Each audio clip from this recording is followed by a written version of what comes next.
नाज़रीन, फुलजी स्टेशन में भी गैस्ट्रो समेत ॿियूं बीमारियूं तेज़ी सां फैलिजी रहियूं आहिनि। फुलजी स्टेशन जे मुख़्तलिफ़ इलाइक़नि में वधीक 4 ॼणा फौत थी विया आहिनि। उन हवाले सां वधीक तफ़सील ॾेई रहियो आहे महरान टीवी जो रिपोर्टर नदीम राजपूत। जी नदीम, छा तफ़सील आहिनि? जी government higher secondary school Phulji station जे रिलीफ कैंप में बरसात मुतासिर ॻोठाणो 50 वरनि जो मदन चांडियो जी ओचितो तबियत ख़राब थियण करे फोत थी वियो आहे।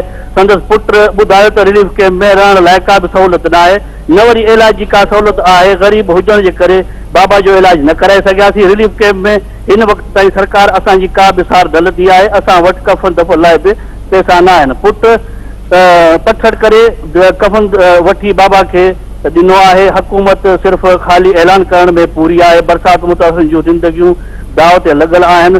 जॾहिं त ॿिए पासे ॻोठ दड़ी ख़ैर मोहम्मद खोखर वटि गैस्ट्रो विगे जा 4 साल मासूम नाहिद खोखर फोत थी वई आहे।